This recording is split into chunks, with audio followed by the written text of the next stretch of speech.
So guys, in this video, we'll try to understand what is chunking exactly and why it is required, and some chunking strategy I'm going to also show you. I'll also show you the practical implementation of chunking so that your understanding will be clear.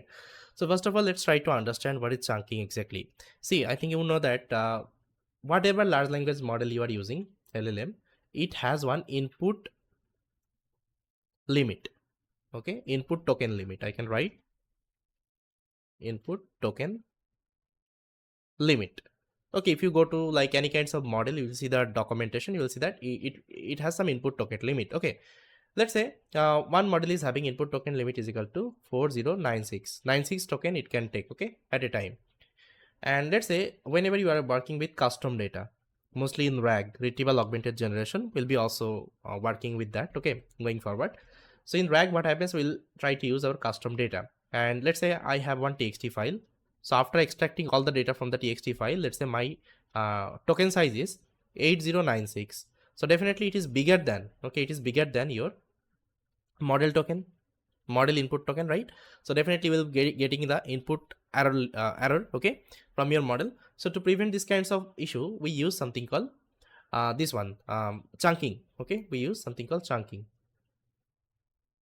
Okay, chunking. So how chunking works for this, let's copy our text. So I'll come here, so let's copy our text. I'll just write, let's say, Python.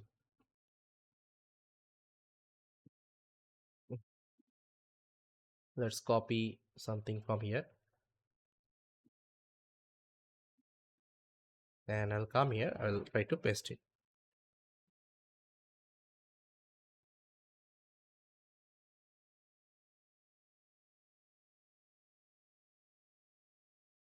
Okay, so here what I will do, huh. So what happens, let's say chunking, there are two parameter. One is the chunk size, okay, another one is chunk overlap. Okay, so let's say chunk size is equal to 1000 and chunk overlap is equal to 200. Okay, so whenever it will start the chunking, so first of all it will start from here, it will count 1000 tokens. Okay, let's say 1000 tokens ends here. So this is going to be your first chunks. Okay, then it will get the second chunks, but the chunks overlap is 200, so it will get back 200 word back, like that. Let's say 200 words ends here. Then it will again, it will count 1000 tokens. Let's say 1000 tokens ends here. So this is going to be your second chunks. Okay, so that's how again another chunk will start. Again it will go back 200 tokens, then let's say it will ends here. Okay, 1000 tokens. So it is going to be your third chunks. Okay, that's how it will be creating multiple chunks. Okay, now to the model, okay, to the model, instead of giving the entire document at a time, you'll be passing the chunks one by one. Okay, you'll be passing the chunks, first of all first chunk, second chunks, and third chunks. Okay, that's how you can reduce the chunks, I mean input limit error. Okay, so I think this part is clear. Okay, why chunking is important. So now let's try to see how we can perform the chunking with the help of LangChain. So for this I'm going to show you one practical. So guys, you can see this is the practical, and guys, this chunking strategy, it is the component of a RAG. Okay, whenever we'll try to develop the RAG, that time actually we'll be using that. So first of all, let's load the OpenAI API key. I'm using OpenAI model for that. And here in the data folder, I have one file called bgood.txt. Inside that, I have some data. Okay, so let me show you. So this is the entire data, guys. Okay, yeah, it's a bigger actually documents, you can see.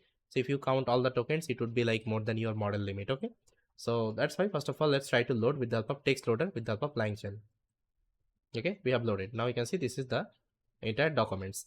Now if you want to see the page content, this is the page content. Now we are having two kinds of chunking strategy. The first one is character text splitter, and the second one is recursive character text splitter. First of all, try to see the character text splitter. Okay, so it will try to do the chunking operation based on the new line. Okay, whenever it will get the new line, that time it will do the chunking operations. And here we have given the chunk size and chunks overlap. Okay, I think I showed you what is chunk size and chunks overlap. Okay, now let me initialize. Okay, now here let's say this is our documents. In that documents we have loaded. Now we have to pass inside this particular object. Now if I execute, now see it has created the chunks. So it has created two chunks actually. Okay, if my chunk size is 1000, So it has created two chunks. So if you see one of the chunks, so this is the chunks. Okay, now I can pass these documents to my model. Okay, now let's try to see the recursive character text splitter. So you can see it will do the chunking recursively. Okay, so you can see this is the objects I have created, and again chunk size and chunks overlap. Now if I do the split operation, now see multiple chunks I got because I have given very small chunk size. Now if I show you the length of the chunks,